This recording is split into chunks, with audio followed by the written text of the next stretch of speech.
right, there we go. All right. So, just gonna share my screen here. I'll get this started. All right. Hope everyone can see that. So, thank you for joining us for Careers in Trucking. This is hosted by the Workforce Planning Board. My name is David Sinclair, and I was the project officer for the Drive Forward program we ran in 2021. That program helped a lot of people get the training they needed to start out in a career in trucking. We're happy to say we have 21 truckers currently working in the industry from our program, which is great to see. I interviewed over 130 people interested in becoming truck drivers. So I'll be speaking from the side of sort of what we saw in the program and some of the considerations we didn't see that people thought of before getting into the industry. So we want to just make sure everyone has an idea of what it's going to be like to be a truck driver if it's something you want to pursue. We're also joined by Shelley from the Women's Trucking Federation of Canada, who's responsible for the creation of Drive Forward, as well as its success. She was involved in the program from the beginning, taught classes and made sure everyone got where they need to go in the jobs they wanted.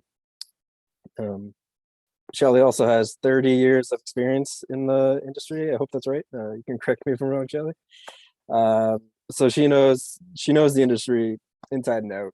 So any more specific questions you might have about trucking, Shelley will be able to kind of give you a better understanding of that as well. All right, so we'll just start off here going over kind of briefly what the presentation is going to look like. I'll try and keep it a little brief so that we can have a lot of questions at the end. We want it to be more kind of a discussion so that we can answer the questions you might have. So to remind everybody, if you could please leave yourself on mute through the presentation so everyone can hear. So there's no background noise, there's no kids in the background or cats, who knows. And you don't need to keep your video on if you want to turn it off for now, that's fine. Presentation should take roughly around half an hour and then we'll answer some questions. So we'll start off with the benefits of becoming a truck driver, which is the reason why most of you are here, is to learn. It's because you want to be a truck driver, and there's a lot of benefits to it because it's a really great industry to be a part of. We'll kind of go into finding your best fit because it's a huge industry as well. There's lots of different sectors you can work in. We'll kind of go over what you'll need to become a truck driver and some considerations to think of getting what you need to get your license, because there are a lot there. And then we'll end off kind of with, is trucking right for you? Some things to consider. Now, some of these may be obvious if you've been thinking about this for a while. Some of it might not be, but we want to give an idea for anyone who's just thinking of getting in the industry, or maybe we cover something that you didn't consider before starting. So we want to make sure you have a good idea that this is the job you want, this is the industry you want to work in. And then we'll have questions at the end. So as I mentioned, any questions you have, you can put into the chat. That'll be easiest than having a lot of people talking over each other. And we'll address them. If you have any questions during the presentation, put it in the chat, and then Shelley may be able to answer it right away if it's a quick question, or we'll save it to the end to address with the group. All right, so we'll delve in here. All right, so yeah, to start off, just a quick little quote here about the industry. The trucking industry is continuously changing and improving. It's getting more technologically inclined, environmentally friendly, and operating more efficiently. And it is a very exciting career to be in. A lot of change all the time, a lot of growth, and a lot of opportunity for you anywhere in any sector you want to be in. It is rewarding, but it is also very challenging. So to kind of sum up some of the main benefits or large benefits of the industry, one of the biggest ones is the financial security. You start off roughly around $55,000 a year. You can go up to even $110,000 a year, which is very nice. And then there's also a lot of job security involved with that. There's huge demand for truck drivers, and there's been constant demand for truck drivers. So once you have experience, you have that job security where you can move to a different company or a different sector if you would like, and you won't have as much trouble finding a job in as you would in some other industry. There's ongoing training. There's always more to learn and you can grow. So it's not going to be stagnant. You can always learn more, go into a different sector. There's constantly changes to the industry. So there's a lot to learn there. A lot of companies have health benefits and pension plans. There's a note there that's not available to all companies, but it's kind of standard. That's something that will be involved in your contract. And there's lots of opportunity for advancement into other sectors. So you can move around a lot. That's a huge benefit to the industry, is that you might drive for 20 years and then decide you want to change things up and move into a different part of the industry. That's definitely doable, and there's a lot of opportunity to change if you want to switch things up. And here's a list of some of the career opportunities you can move into if you want to move from AZ driving. Some examples there: you can be a dispatcher, parts technician, or you can move into driver trainer. You can work in safety and compliance. There's so many different areas you can move into if you'd like to. So that's a very big benefit of driving and then staying in the industry and using your experience to move into a different role. All right, and there's, as we said, several different sectors and several different trucks. So there's so many different types of trucks you can drive, and this is where you can kind of find your best fit and where you want to be. We had people in our program who are working towards a different type of driving, and we have others who started in the one they didn't want but absolutely loved it and have stayed in there. So let's go over some of the examples, some of the ones you see on the road. There's chemical truck, flatbed. You can drive a cement truck or drive van. It's also cattle hauler, heavy equipment, heavy tow operators, and car haulers. The dry van is Shelley's trucks. That's great. Yeah, pretty great there. Yeah, and then also something to keep in mind how vastly different these can be. Hauling cattle is very different than hauling cars. There's so much more you can learn and training you need. Car hauler is one of the examples of one of the people in our program is working towards that. He's starting liquid transport, but he's going to move towards car hauling eventually. It takes a bit more training that you'll get. You can drive a snowplow, feed truck, dump trucks, garbage trucks. There's so many different types of vehicles you can drive and move into. So if you start somewhere and you want to move into a different type of driving, it's definitely feasible. So you're not stuck kind of just driving log hauler, if that's what you're doing. If you want to switch it up, you can. Day cab, propane truck, grain hauler, containers, reefer, and straight truck. As you see, there's so many different options for you with your license. And then some brief other big benefits of becoming a driver is traveling across North America, which I think is huge. It's a beautiful continent. It's a lot to see. If you like that travel, if you like being out on the road, that's perfect. That's great for you. When you're out, you meet your people from different cities, different areas, and you become a part of a growing family with a big support system and a lot of mentoring, which is something I saw working in the program in 2021, just seeing in the industry. There is that support system there. It is like a growing family. A lot of people look out for each other. So it really is that there's a lot to be said there about how nice that is when you're starting off, especially. Then just go over some of the views you'll see in your office window. Again, that's a benefit. You're not in an office. Like you're out on the road seeing all these beautiful sights all the time, which is amazing. There's Ghost Rock, Utah, Minnesota, Colorado, Alberta, British Columbia is gorgeous if you've been, New York State. So that's just, these are some pictures of what you're going to see, and that's a huge benefit is you're out on the road seeing these sites, seeing new places you might not have been. So if that's a draw for you, then transportation can be a very good industry to get into. Now, finding your best fit in the industry, it can always take time and to see what you need. Kind of to simplify things, there's two very vastly different types of driving, long haul and local. Now there will also be kind of like regional, or you might be doing long haul only in Canada, or local, but you're going out of the city and around to other places. And an example of long haul would be general freight, liquid transport, container.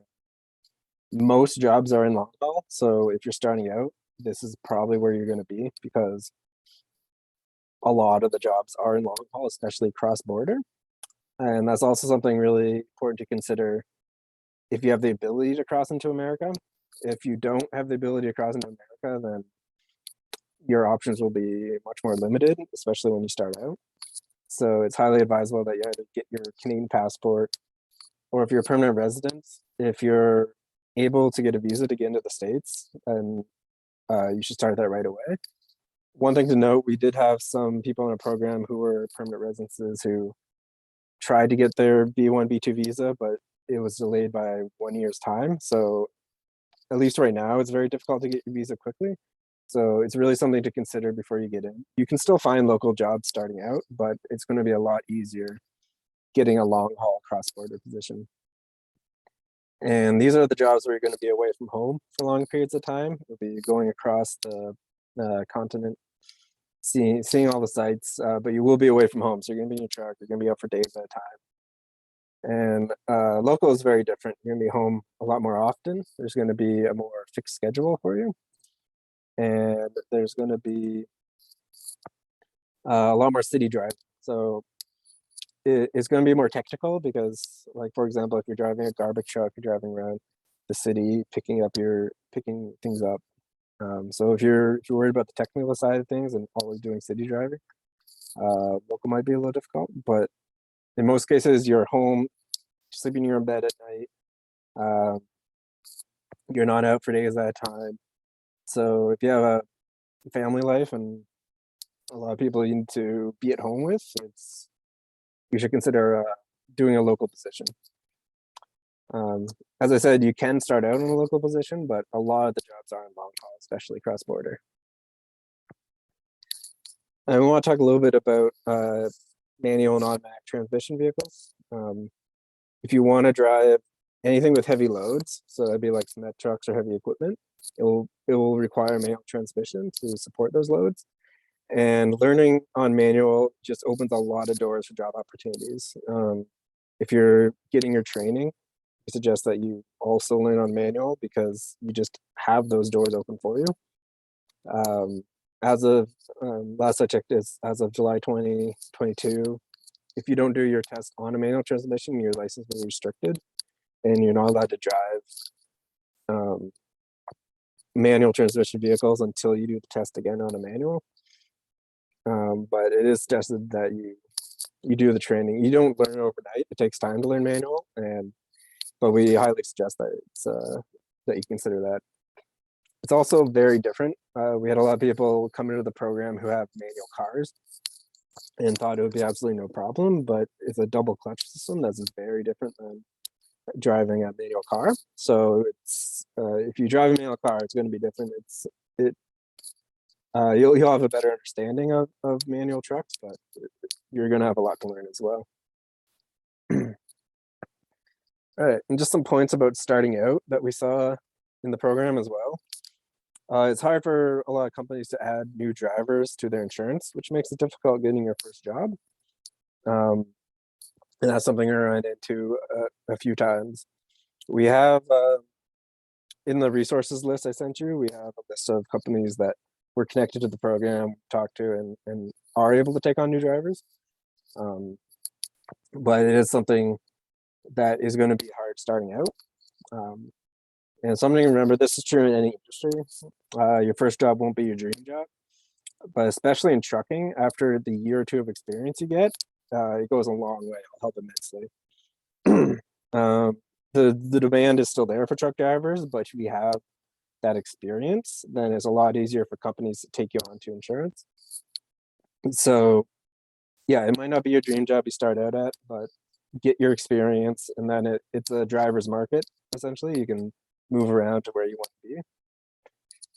And definitely do research before you accept a position, because you want to get started and get your experience, but you want to be somewhere you're comfortable at. So it's really important to do research understand the company you're going to work for, and make sure it's the one that will be right for you to start out. And again, true with any industry, decide what job you want and you can work towards that. So your first job won't be the one you want, but see what training you need to get where, and then you can work towards that in the industry. As we said, so it's a big industry with lots of different sectors, so you can move around. All right, so now we'll go through some things for the license you'll need, which you may already know if you've been looking into this for a while. But we want to talk about some things to consider for each part of it, just so that you have an idea of what you'll need to get started. And kind of what we saw and some hurdles we felt in the program trying to get through these. So you'll need your G license to start. You have to be 18 or 21 to cross border to get this license. You'll need a driver medical. We'll go into more detail in some later slides with these. You'll need to do an AZ written test, which is like a learner's permit. A is required for long combination vehicles, that is for the air brakes. You need a driver abstract, criminal record check. You'll be taking drug tests in the industry, and your license needs to be renewed every 5 years. So we'll go into a bit more detail about these and what to consider. So your medical examination can be done by your doctor or a physician or nurse practitioner. And you must obtain a new one every time you renew your license, so every 5 years. And one thing that needs to be done is your medical needs to be reviewed and approved by MTO, which is something we run into a lot. If you go to a drive test center, they'll look at your medical and they could say right away that you're good to go and you can take the test. But they may have to send it in to be reviewed by MTO. They could offer to send it in, but we highly suggest sending it online. They'll send it by mail and it takes a very long time. But they do have an online portal now that you can access to send in your medical to be reviewed. Oh, and one point, anything with an asterisk, we have more information in the PDF that I sent along. And one thing to look out for, if you get your medical, on the first page, there's 9 questions.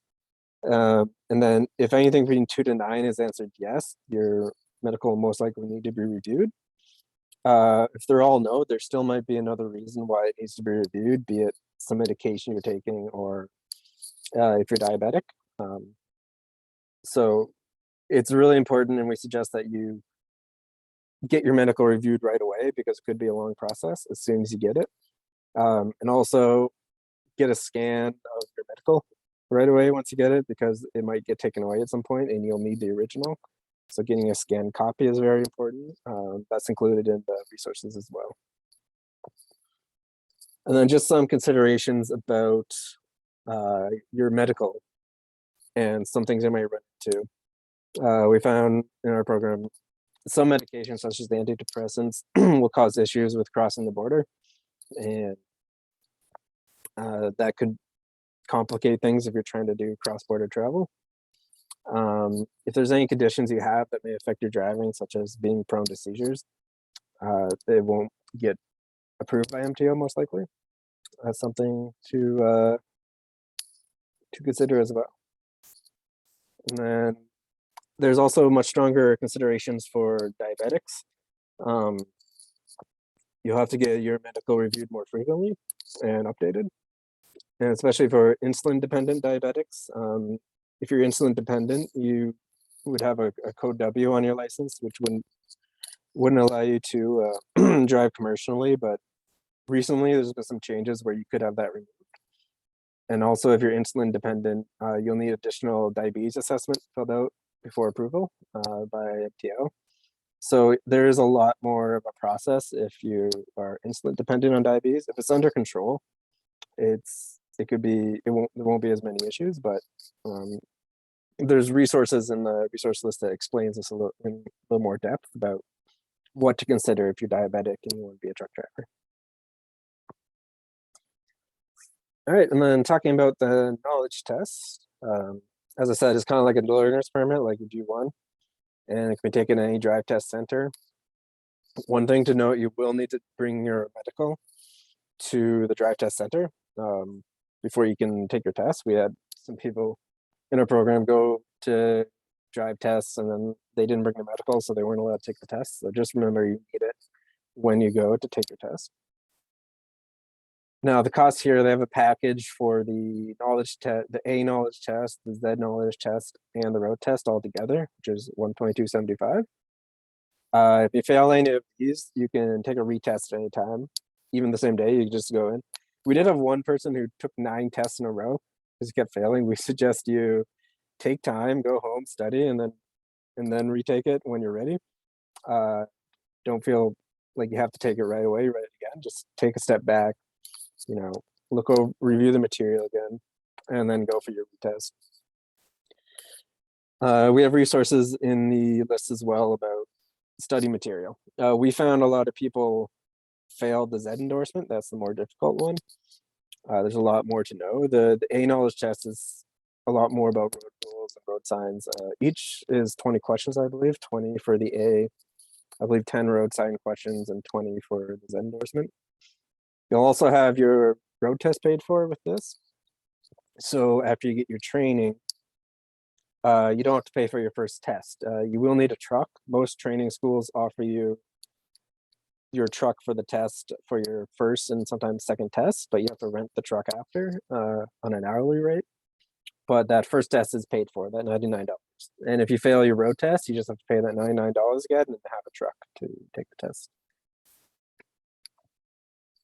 All right, and then driver abstract, if you haven't had one before, you'll need a 3 years driver's abstract, which you can get in person or online at a Service Ontario location, which costs around $12. And it is very important having a clean record, especially when job searching. If you have more than 3 demerit points, companies will have trouble adding you to their insurance.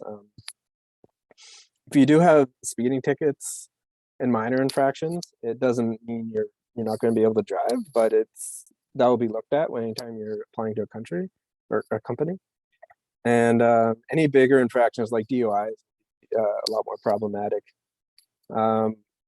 One thing, talking with the companies to the program, they look at the frequency of the accident and how close they are together to see if you learn from your mistakes. So if you have multiple speeding tickets, they're going to look at your record to see if you made the mistake, you learn from it, and then you didn't get another ticket. Or if they're close together, though, they'll kind of think that you didn't learn from your speeding ticket, and they'll see that you have an issue with speeding, which could affect you getting your position. And then also something to know is that fractions can stay in your record for up to 3 years. So that's something to keep in mind. All right, and then you also need a criminal record check when you're applying to a company. These can be applied or obtained at your municipal police service, depending where you live.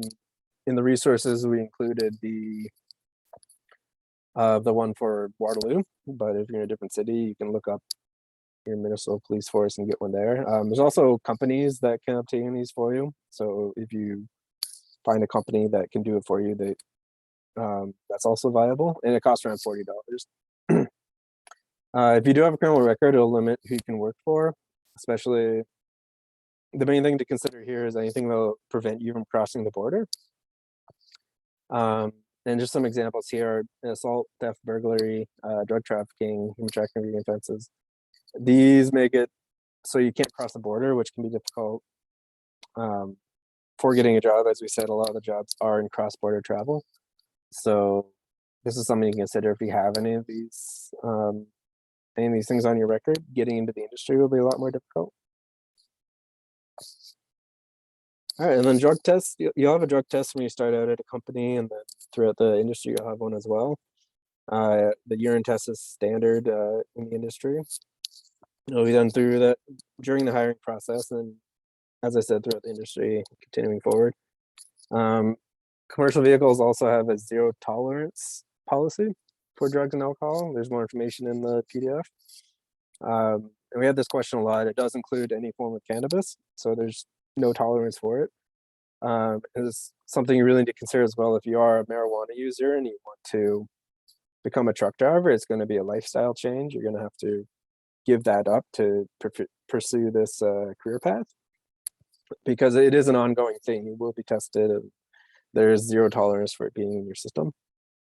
So it's really something to consider if you're somebody who uses cannabis, because it is legal.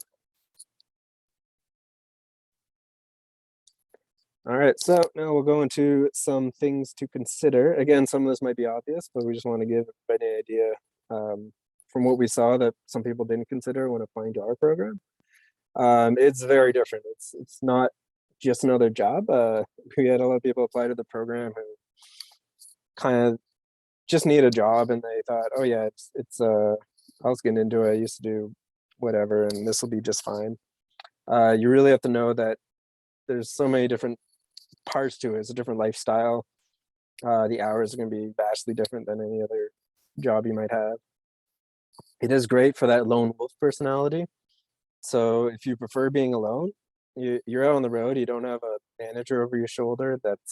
If you're into that, it'll fit you really well. One thing to consider is the language barrier that we found can be troublesome or hard to get over when you're in the industry. It's really important when communicating with dispatch or clients, as well as training, getting through the training material. If you're not a native English speaker, can be very frustrating. If your language level isn't high enough. So for our program, we recommended Canadian language benchmark of 5 or higher. So it's something to consider when you're getting into the industry.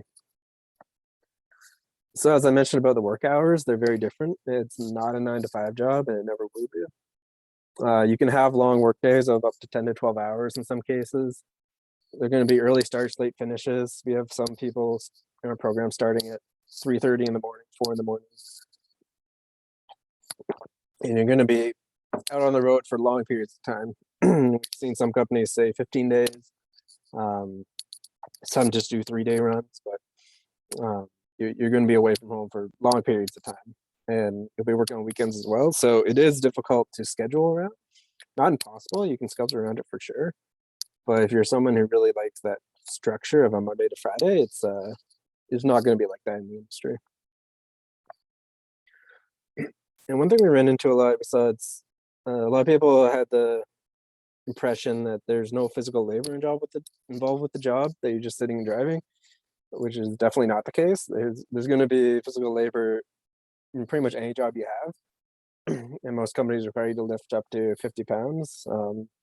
So it won't be just sitting and driving. Depending on your position, it'll be more demanding. You might have to load and unload the truck. There's strapping. You have to move giant tarps. You have to tarp things, and it takes a lot more physical labor and work to do than you'd think. So if you have any health concerns, this is really something to consider, because you won't just be sitting and driving all day. You'll be doing spurts of physical work, and depending on your position, you may be doing it a lot more.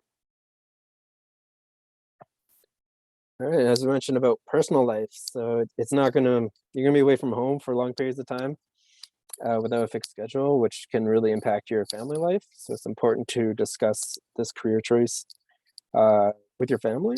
An example, we had someone in the program start out in long haul, do the training with them and work for a couple weeks, but it just proved too stressful on his family and he had to quit. So this is really something you need to discuss. Make sure that your family understands you're going to be away from home for long periods of time. It's going to be difficult in that sense. Childcare is connected to that. You need to make sure if you have children, you have someone to take care of them when you're on the road for a long period of time. And also physical health considerations. If you're driving for long periods of time, you're just sitting and driving can affect your physical health. Now, it's not impossible to stay healthy. Of course, you can stay healthy while being a truck driver. There's exercises you can do, but just keep in mind you will be kind of long periods of time. You'll be sitting. We had somebody who has issues with their knees, and sitting for a long time was really hard on his knees, and he had to quit the position he was in, and he's currently looking for something else. So that's something to consider.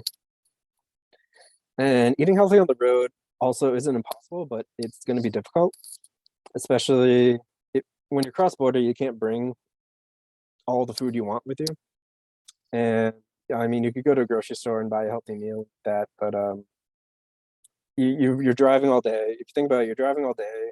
You get to your truck stop where you're staying for the night, and fast food's cheaper, easier to get, and it's just more convenient. So it can be harder to eat healthy while you're on the road. Not impossible, as I said, but it's a lot more tempting. Just something quick and easy. You drive all day, you're tired. So it's something to consider as well. There's also a lot to consider with mental health with truck driving. It can be a very lonely career because you're out on the road alone all the time. So if you're someone who really needs that connection, I mean, you'll be meeting people wherever you go, but there's going to be long periods during the day where you're just on your own. And there's all the stresses of driving in weather, or bad weather, the long hours of it, and then the stress of accidents. So just not necessarily having an accident, but being in traffic and having the stress of an accident happening. And if an accident does happen, it can be very impactful to you and affect your mental health in a great way. And being on the road for so long and for so much of your career, it's more likely there might be an accident that may happen. Of course, safe driving there won't be, but it's something that might happen and something you need to consider if you want to get into the profession.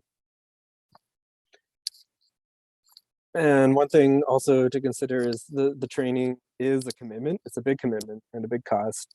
It can cost up to $10,000 to obtain your AZ license. There are programs such as the Drive Forward program. Second Career is another similar program that can help you with funding for the training. But it is a pricey license to get. Now, when you apply to a school, you will need a grade 10 Canadian high school or higher. If you don't have that, you can take an equivalency test at the school, but this is pretty standard for most of the schools. So keep that in mind. You will have to do that if you apply to a school. And one thing we found in the training is that a lot of people struggled with Schedule 1 pre and post trip inspections. So this is the book work, a lot of memorizing. As I said, you could be fine with driving, absolutely no problem, but then you could struggle a lot with these other components of the training, which are very important and are part of getting a license. But it's not just going to be driving. There's a lot of memorizing, a lot of knowing the rules. So that's something to remember. Also, you can't miss the training hours because you need those hours to graduate. So you need to commit to the training school's hours that they set out for you. And any school could change it for emergency reasons and all that. But if you don't get the hours allotted for the training, then you can't get your license.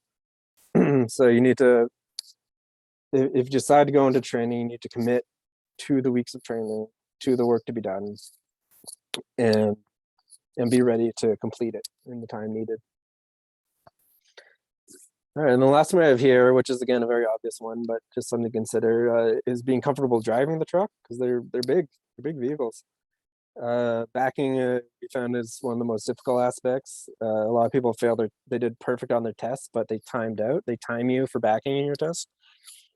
If you time out, then you don't pass. So that's something to keep in mind. Also, cornering can be difficult. Again, it's a huge vehicle. You may have seen it when you're on the road where a big truck is trying to turn a tight corner in a small town. That can be really stressful. Doable. I've never seen a truck not make it, but it's something, if you're not comfortable with that, then it's going to be an issue. And then you're going to have to be alert on the road. I mean, at all times. You're driving all day, and you're going to have to be ready and paying attention to the traffic around you, know your surroundings. It can be stressful driving through traffic with that big of a vehicle. And then also weather conditions can be very difficult, kind of knowing when to drive and when not to drive, knowing that it's not safe, and then just stopping for the day because the weather is going to cause an accident or something is a very big part of it. Keeping safety priority number one. All right, so All right, that's what I have for the presentation. These are some of the graduates from our program who are now working out in the industry. And they're all new drivers who are really happy to go through our program and get started out in the industry. It's a wonderful job to have, and there's a lot to consider. And we're hoping this gave you kind of more of an insight on what it's going to be like, what you need, considerations to make before you make that decision to jump into it and start your training. Yeah, so all right, I'm going to close out of here and we can take a look at some questions now.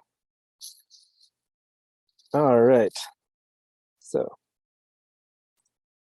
great. All right, I hope everybody enjoyed that presentation. That was all right. I'm just going to get caught up on the chat here, see if there's anything all right. Cool. Shelly, are there any questions right off the bat you want to answer from the chat? David, there's a couple in here that are for you. Okay. They'd like to know if you would send them a copy of the PowerPoint afterwards that you just used. There was questions regarding their grade 10 equivalency. So will you give them any help? What's required to pass that? Okay. Yeah, so yeah, I'll send over a copy of the presentation after our meeting, and then I'll also send more information about the equivalency test. So it's going to cover reading, math, and road rules are the three at the training school that we were at, and at a grade 10 level, so it is an equivalency. So there'll be mathematics, there'll be reading comprehension, and then rules of the road will be the third section that we've seen.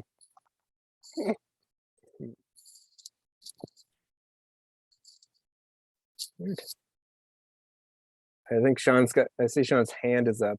Do you have a question, Sean? You can put it in the chat or unmute yourself and let us know.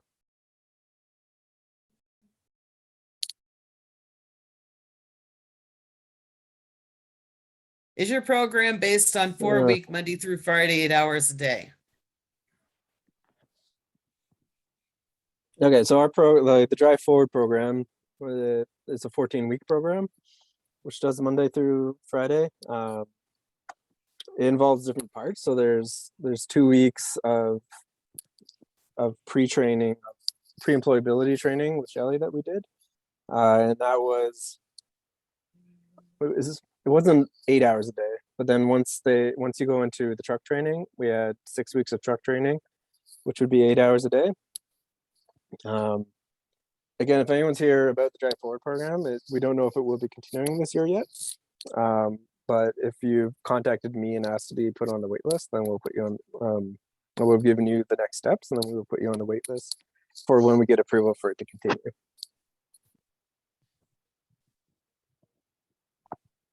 Yeah, so yes, you do need your full G license. Yeah.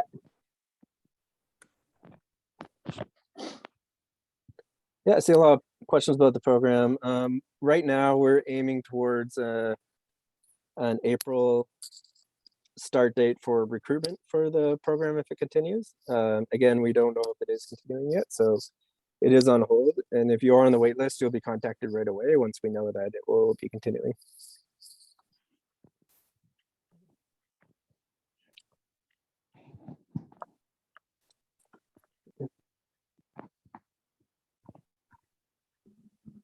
Last year's training provider was Challenger. This year we'll probably be using a couple different training schools. So, but last year it was Challenger. He really likes your truck. Great. Pretty good truck.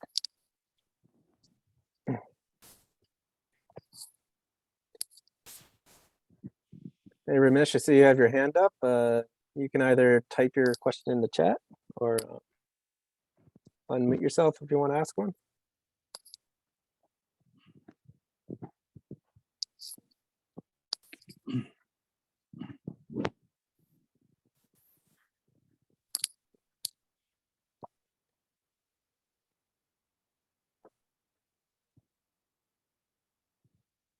I see a question here about becoming an owner operator. I believe Shelley, you might know a little bit more about owner operator in the industry than I do. If you want to take a look at that. Yeah, you cannot become an owner operator because with a new license, because nobody will insure you. So you need to get at least a minimum 2 to 3 years in a company truck before you even entertain the notion of buying your own.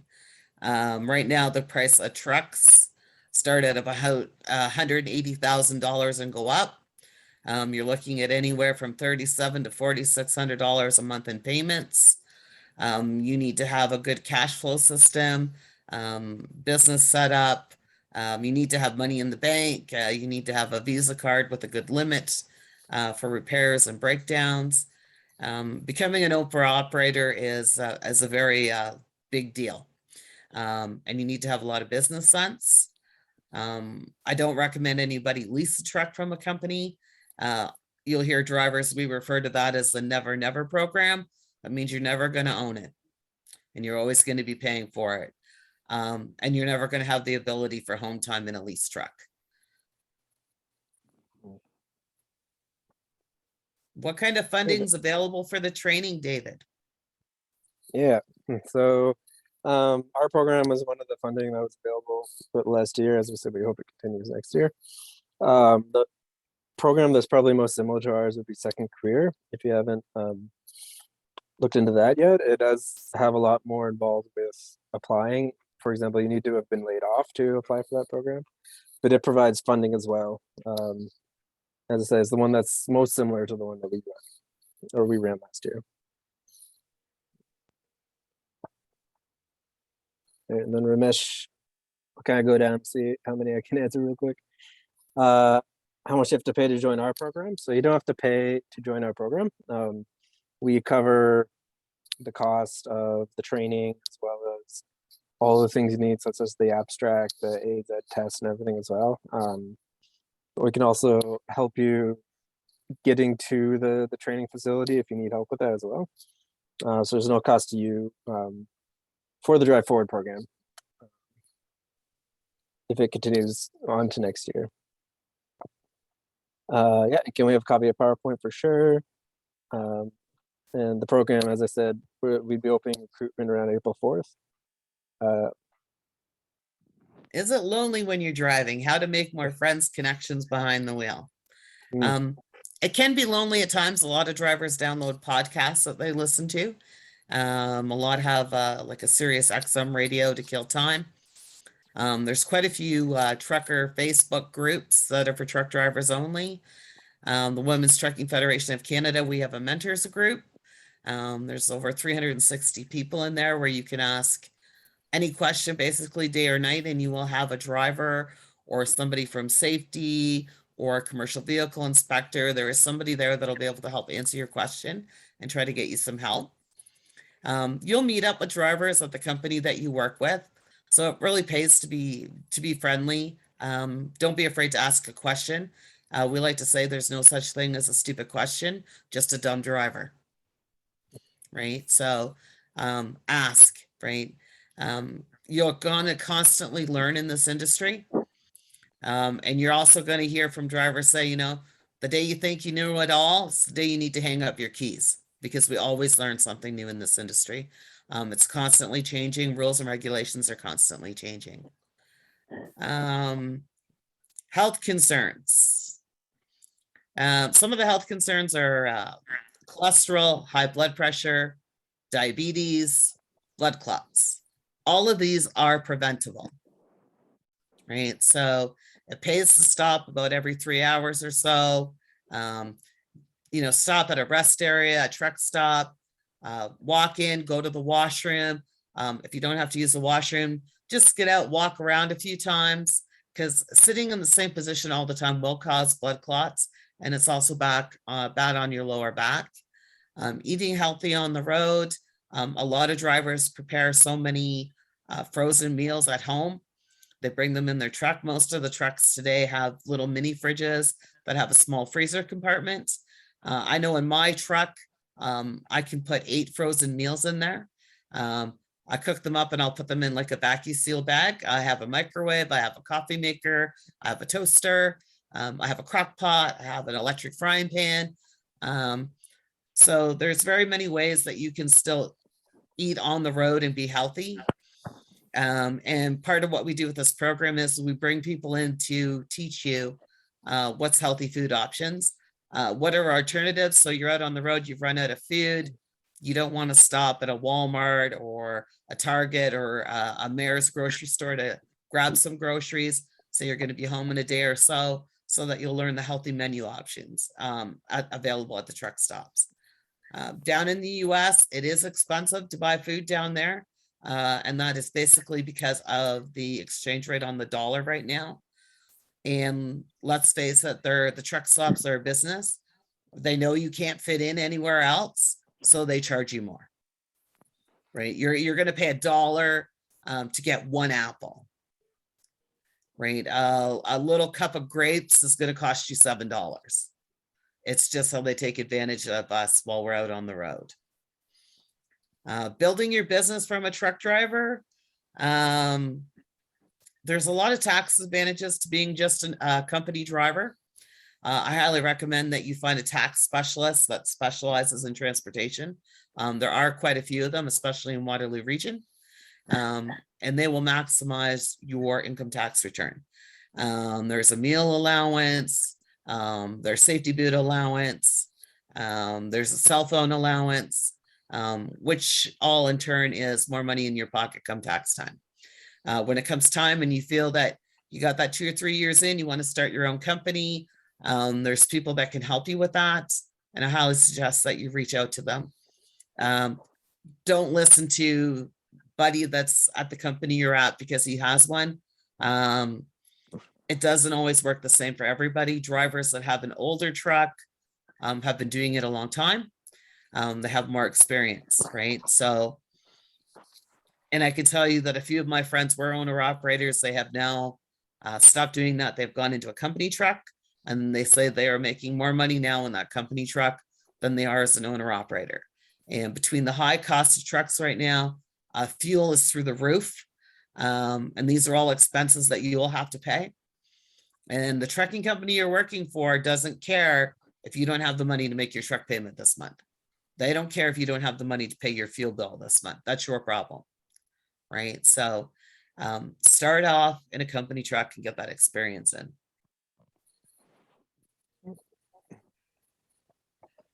Yeah, thanks, Shelley.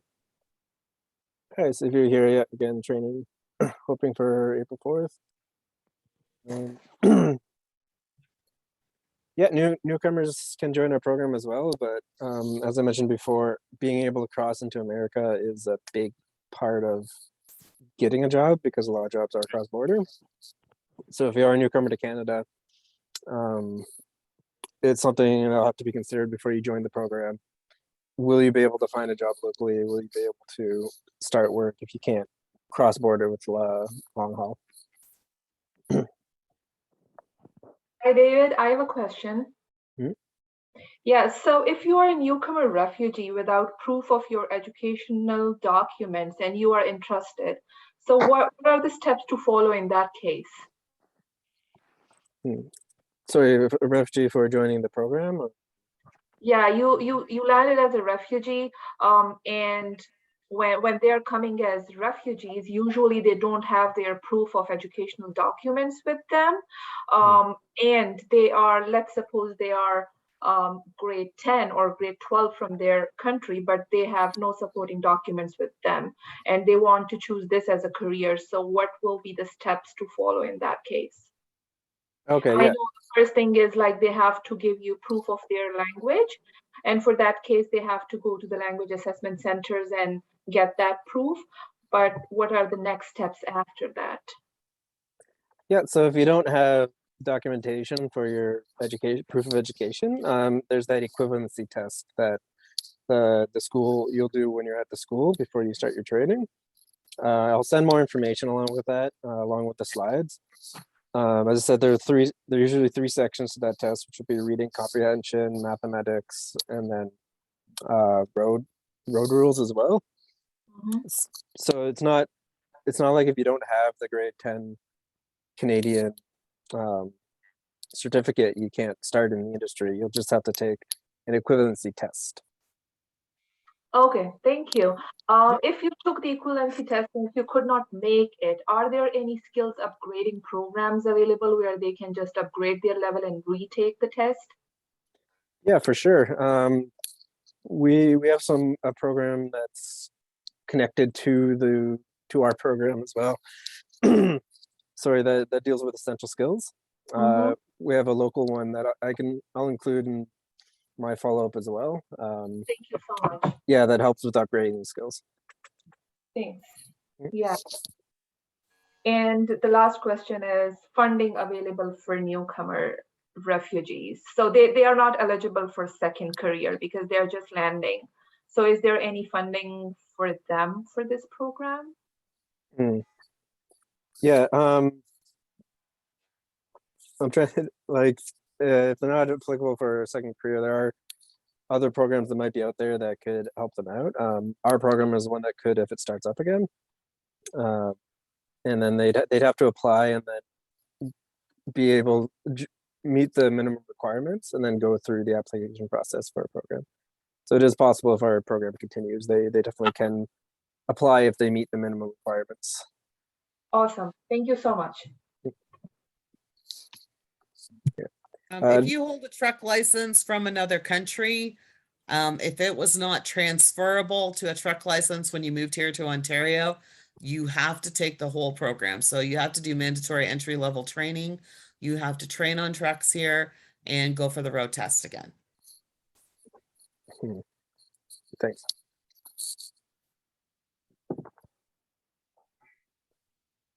Someone said, can you train with the B license? Yes, you can. I believe, Shelley, you can train with your B license. We had someone with a B license in our program. Yes, you can train with the B license. I can tell you that I started with the B license and then I got my A license. So, and it does make some of what we do easier if you have your B license and you're upgrading to the A, because you already have the familiarity with a large commercial vehicle. There's a question about ice road jobs. Ice road jobs will not hire you till you have at least 5 years experience somewhere else. And then you have to pass their training course. It's a very rigorous job. It's in severe cold weather. So they don't like anybody up there that doesn't have at least 5 years. In fact, some of those companies require 10. But it does pay extremely well. Some of the drivers that do that only work in the winter months and take the summer off. So just keep that in mind if you're thinking of ice roads.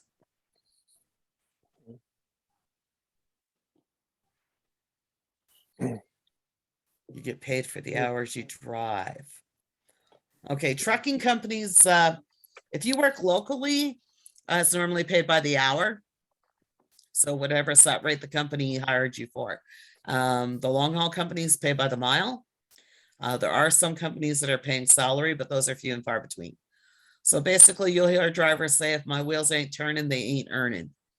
And that's about true. So you get paid by the mile. Usually it's 2 hours free delivering or picking up. Most companies pay for border crossings, layovers, things like that. So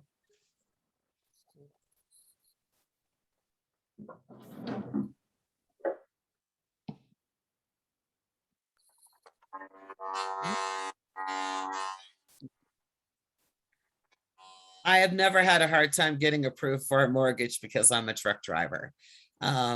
Basically what you might have happen, and it does happen to most of us, is we have to get a letter from our employer, just basically saying what we make in a year. Banks have a really hard time with the per mile rating and how we get paid. So generally, your pay stub, your T4, your tax assessment notice from the year before, and generally a letter from your employer. And then you have no issues, whether it's a mortgage or a car loan or anything like that. It's very fine-tuned.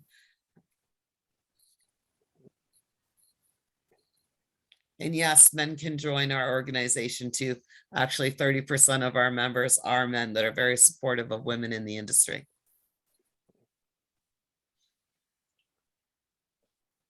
Average truck driver will earn, like it showed on David's slide, your first full year starting out, you'll probably make about $55,000, whether you're long haul or city.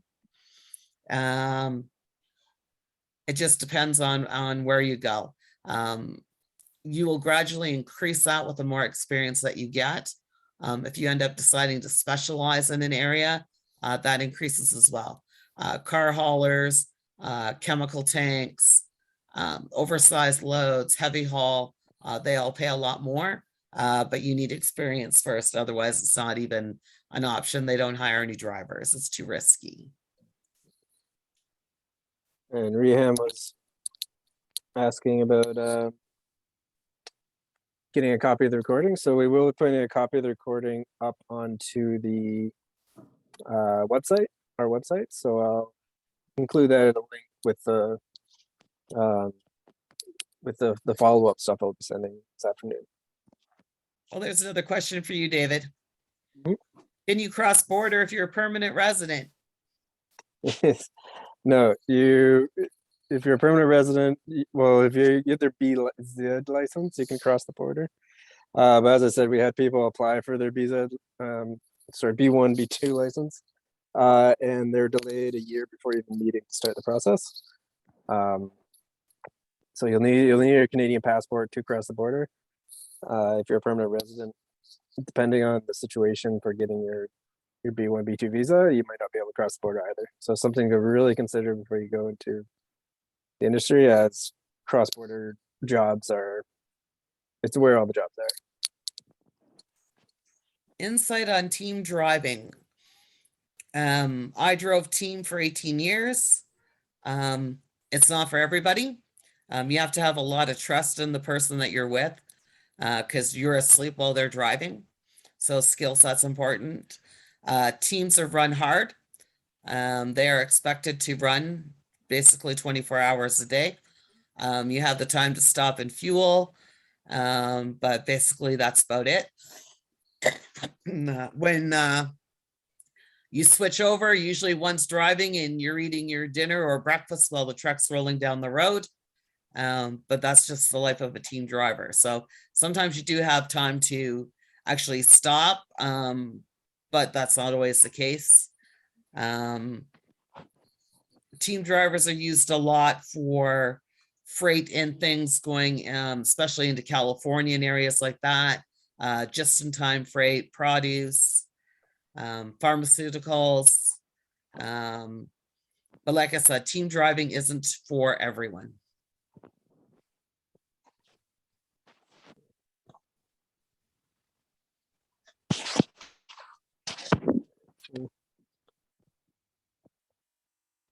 Can a driver fresh out of the Workforce Planning Board course get a long haul trip? Yeah, we had several people start out long haul. Again, those were the ones who did have the ability to cross the border right away. So when applying to a program, one thing that we look at is if you do have your passport and you're able to cross, because that's going to show that you're able to get cross border and get that job. Or if you're in the process, we had some people who got their citizenship while in the program, and they were in that process earlier on, and they got their passport before the end of the program, and they were able to get across the border as well. There's lots of long haul jobs, and a lot of our students are in long haul right now. No, long haul isn't always team. So I've been to California and back solo. I've been to Texas and back solo. I've been out to BC and back solo. Teams are used for freight that is what we call just in time, which means, basically the shipper or receiver needed it yesterday. But generally it's mostly solo work, single drivers. It's about 7-8 days if you go to California. So it just depends on where you're going. Winter time takes a lot longer. There's road closures and stuff that you probably don't even realize. I know there was a question here about the vaccine mandate. Most companies are requiring you to be fully vaccinated. There's very few companies that will not. And some of them, it's not because they cross border, it's a company mandate. Some of them have had to do that because of the shippers and receivers they go into are requiring that the drivers be vaccinated. I can tell you, like, even Waste Management has run into this issue with people that pick up our garbage of all things, and they are being refused entry into companies because their drivers aren't vaccinated. So unfortunately, companies have had no choice but to mandate it within their own companies. Now, some will do testing in lieu of vaccination for local work only, but if it's a federally regulated motor carrier, which means it goes intraprovincial or into the US, you have to be fully vaccinated.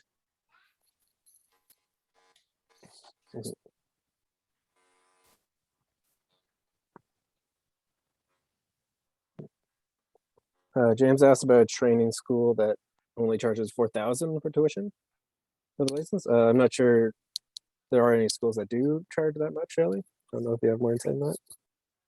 Yes, there's a couple of them, and good luck finding a job anywhere if you go to that school. Okay, that those schools generally have death trap trucks. You're taking your own life into your hands driving them. You will not be properly trained. And eventually, not to be scary here, but you will be a statistic because that's what's happening. There's a big push right now to close all those schools that are doing that, demanding that they have full audits done on them. I can tell you that 2 weeks ago, in 3 days when we had that storm, there was 31 truck accidents. Out of that 31, 6 of those drivers passed away, and all 6 of them went to a school in the GTA that was not up to par. And the question about, can you take this course and become a trainer? No, you can't. The minimum of requirements for a truck driver trainer is 5 to 10 years experience for a truck driving school. Most companies require a minimum of 5 years experience to be a trainer within their company. Good.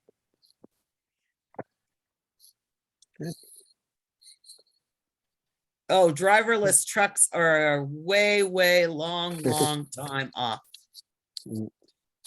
Right. And in reality, there will never, ever be a totally driverless truck.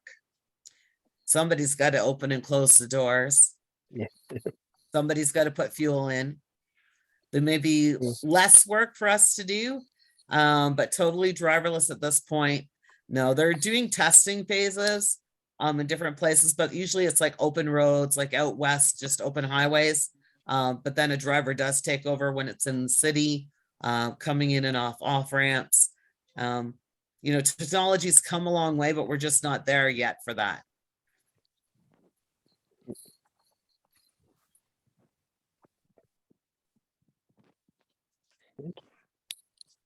All right. Is there any other questions or any questions we didn't get to at this point? You can put them in the chat right now. We'll wrap up. We allotted like an hour for this. So just a reminder, the recording will be on our website. I'll send that along with more information in a follow-up email this afternoon with anything you might need. Excuse me. Yeah. So what's the process of being on the waiting list? Like whom to approach first?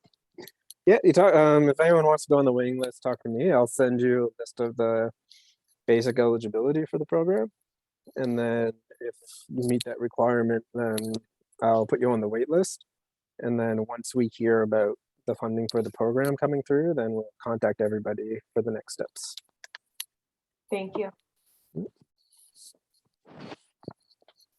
All right. Thanks, Bilal. Thanks, Caleb. Awesome. And if anyone has any questions they think of after the presentation, email me. If I don't have the answer right away, I'll find it for you.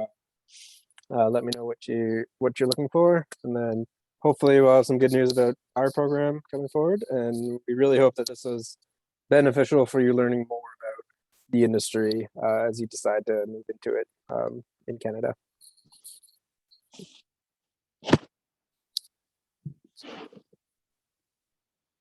All right. I think if that's it, everybody, you can be on your way for the day. As I said, I'll send a follow-up email. We'll have this recording on our website, and I'll include some of the information that I mentioned also along with that.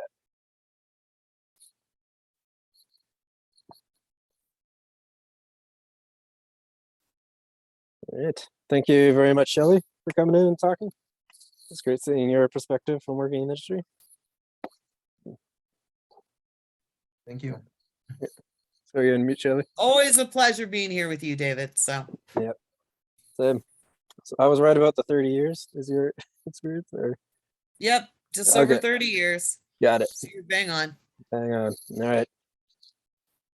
All right. Well, thank you, everybody. I'm going to close out the meeting now. I'll stop the recording. Have a great day, and best of luck out there.